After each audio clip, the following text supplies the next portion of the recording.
हर हर महादेव दोस्तों, आप सभी का स्वागत है आपके अपने YouTube चैनल भक्ति विद सिया में। आज हम सुनेंगे 16 सोमवार व्रत कथा तथा सोमवार व्रत कथा। भगवान शिव शीघ्र प्रसन्न होने वाले और बहुत ही भोले स्वभाव के माने जाते हैं, इसलिए तो उन्हें भोलेनाथ कहा जाता है। माना जाता है कि शिव जी को प्रसन्न करने और उनकी कृपा पाने के लिए किसी कठिन अनुष्ठान की आवश्यकता नहीं होती है। वो अपने भक्त की सच्ची श्रद्धा से की गई आराधना से खुश हो जाते हैं। सोमवार का व्रत रखने व इस दिन से जुड़ी कथा का पाठ करने से जातक के घोर संकट भी कट जाते हैं। आइए शुरू करते हैं 16 सोमवार व्रत कथा। प्रेम से बोलिए ओम नमः शिवाय। एक समय श्री महादेव जी पार्वती जी के साथ भ्रमण करते हुए मृत्यु लोक में अमरावती नगरी में आए। वहां के राजा ने शिव मंदिर बनवाया था, जो कि अत्यंत भव्य एवं रमणीक था तथा मन को शांति पहुंचाने वाला था। भ्रमण करते समय शिव पार्वती भी वहां ठहर गए। पार्वती जी ने कहा, हे नाथ, आओ आज इसी स्थान पर चौसर पासे खेलें। खेल प्रारंभ हुआ। शिव जी कहने लगे, मैं जीतूंगा। इस प्रकार उनकी आपस में वार्तालाप होने लगी। उस समय पुजारी जी पूजा करने आए। पार्वती जी ने पूछा, पुजारी जी बताइए, जीत किसकी होगी? पुजारी बोला, इस खेल में महादेव जी के समान कोई दूसरा पारंगत नहीं हो सकता, इसलिए महादेव जी ही यह बाजी जीतेंगे। परंतु हुआ उल्टा, जीत पार्वती जी की हुई। अतः पार्वती जी ने पुजारी को कोढ़ी होने का श्राप दे दिया कि तूने मिथ्या भाषण किया था। अब तो पुजारी कोढ़ी हो गया। शिव पार्वती जी दोनों वापस चले गए। कुछ समय पश्चात अप्सराएं पूजा करने आईं। अप्सराओं ने पुजारी को उसके कोढ़ होने का कारण पूछा। पुजारी ने सब बातें बता दी। अप्सराएं कहने लगी, पुजारी जी, आप 16 सोमवार का व्रत करें तो शिवजी प्रसन्न होकर आपका संकट दूर करेंगे। पुजारी जी ने उत्सुकता से व्रत की विधि पूछी। अप्सराओं ने पुजारी को 16 सोमवार व्रत की विधि बताते हुए कहा कि सोमवार के दिन सूर्योदय से पहले उठना, फिर स्नान आदि से निवृत्त होकर स्वच्छ वस्त्र धारण कर लेना। इसके उपरांत आधा सेर गेहूं के आटे का चूरमा बनाकर उसके 3 भाग कर लेना। फिर भगवान शिव की प्रतिमा के समक्ष घी का दीपक जलाकर गुड़, नैवेद्य, फूल, बेलपत्र, चंदन, अक्षत, जनेऊ का जोड़ा लेकर विधि विधान प्रदोष काल में भगवान शिव की पूजा करना। पूजा के बाद गेहूं के आटे से बनाए गए चूरमे के 3 भाग में से एक भाग शिवजी को अर्पित करना और एक आप ग्रहण करना। बाकी भाग को भगवान का प्रसाद मानकर सभी में बांट देना। इस विधि से 16 सोमवार का व्रत कर 17वें सोमवार को 5 सेर गेहूं की बाटी का चूरमा बनाकर भोग लगाकर बांट दें। फिर सर्व कुटुंब प्रसाद ग्रहण करें। ऐसा करने से शिवजी आपके सारे कष्ट दूर करेंगे। यह कहकर अप्सराएं स्वर्ग को चली गईं। पुजारी जी ने विधि पूर्वक श्रद्धा भाव से व्रत प्रारंभ किया और अंत में व्रत का उद्यापन भी किया। व्रत के प्रभाव से पुजारी जी रोग मुक्त हो गए और पूजन करने लगे। कुछ दिनों बाद शंकर पार्वती जी पुनः उस मंदिर में आए तो पुजारी जी को रोग मुक्त देखकर पार्वती जी ने पूछा, मेरे दिए हुए श्राप से मुक्ति पाने का तुमने कौन सा उपाय किया है? पुजारी जी ने कहा, हे माता, अप्सराओं द्वारा बताए गए 16 सोमवार के व्रत करने से मेरा यह कष्ट दूर हुआ है। पार्वती जी ने भी 16 सोमवार का व्रत किया, जिससे उनके रूठे हुए कार्तिकेय जी भी अपनी माता से प्रसन्न होकर माता के आज्ञाकारी हुए। कार्तिकेय जी ने पूछा, हे माता, क्या कारण है कि मेरा मन सदा आपके चरणों में लगा रहता है?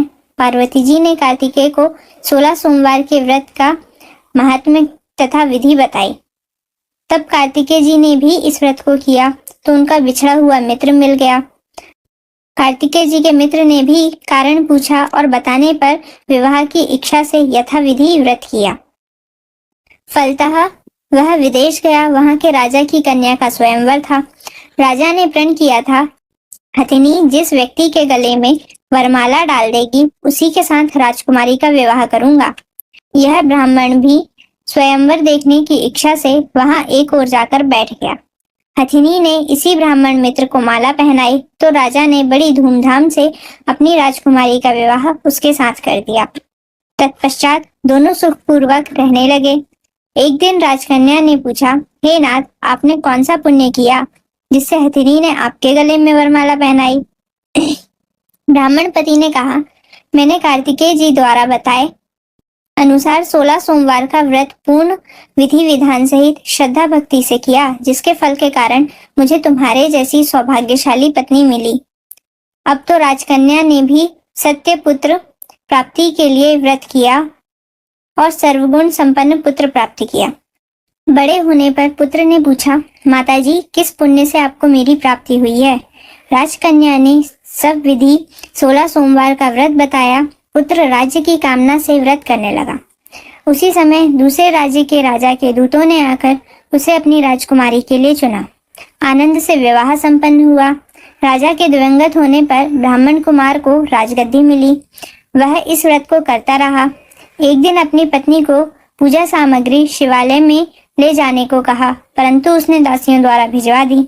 जब राजा ने पूजन समाप्त किया तो आकाशवाणी हुई, हे राजा, तुम इस पत्नी को त्याग दो, नहीं तो राजपाट से हाथ धोना पड़ेगा। प्रभु की आज्ञा मानकर राजा ने रानी को महल से निकाल दिया। अब वह अपने भाग्य को कोसती हुई एक बुढ़िया के पास गई और अपना दुखड़ा सुनाया तथा बुढ़िया को बताया, मैं पूजन सामग्री राजा के कहे अनुसार शिवालय में नहीं ले गई और राजा ने मुझे निकाल दिया। बुढ़िया ने कहा, तुझे मेरा काम करना पड़ेगा।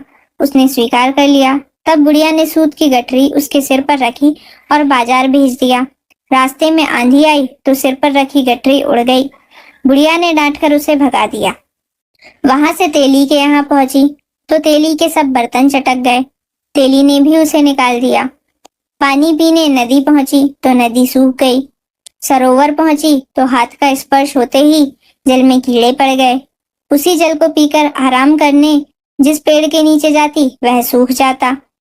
वन और सरोवर की ऐसी दशा देखकर ग्वाल उसे मंदिर के गोसाई के पास लेकर गए। उसे देखकर गोसाई जी समझ गए, यह कुलीन अबला विपत्ति की मारी हुई है। धैर्य बंधाते हुए बोले, बेटी तू मेरे यहाँ रह, किसी बात की चिंता मत कर। रानी आश्रम में रहने लगी, परंतु जिस वस्तु पर उसका हाथ लगे उसी में कीड़े पड़ जाते। दुखी हो गोसाई जी ने पूछा, बेटी किस देव के अपराध से तेरी यह दशा हुई है? पुजारी की यह बात सुन रानी ने सारी घटना बता दी। गोसाई जी बोले, बेटी तुम 16 सोमवार का व्रत करो। रानी ने सब विधि व्रत पूरा किया। व्रत के प्रभाव से राजा को रानी की याद आई और दूतों को उसकी खोज करने भेजा। आश्रम में रानी को देखकर दूतों ने राजा को रानी का पता बताया। राजा ने जाकर गोसाई जी से कहा, महाराज, यह मेरी पत्नी है। शिवजी के रुष्ट होने से मैंने इसका परित्याग किया था।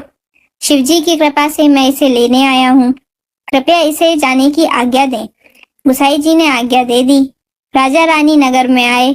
नगरवासियों ने नगर सजाया, बाजे बजने लगे, मंगलाचार हुआ।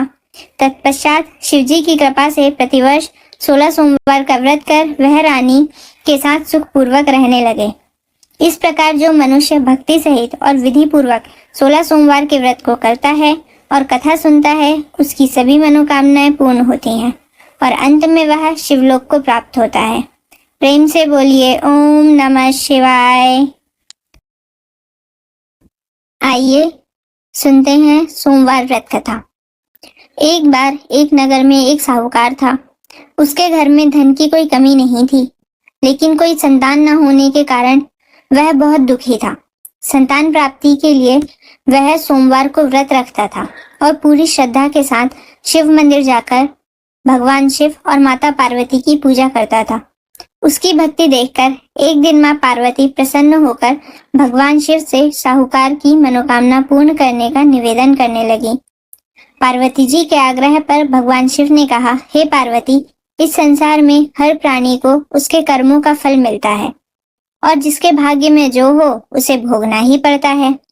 लेकिन पार्वती जी ने साहूकार की भक्ति देखकर उसकी मनोकामना पूर्ण करने की इच्छा व्यक्त की। माता पार्वती के आग्रह पर शिवजी ने साहूकार को पुत्र प्राप्ति का वरदान तो दिया, लेकिन उन्होंने बताया कि यह बालक 12 वर्ष तक ही जीवित रहेगा। माता पार्वती और भगवान शिव की बातचीत को साहूकार सुन रहा था, इसलिए उसे ना तो इस बात की खुशी थी और ना ही दुख। वह पहले की भांति शिवजी की पूजा करता रहा। कुछ समय के बाद साहूकार की पत्नी ने एक पुत्र को जन्म दिया।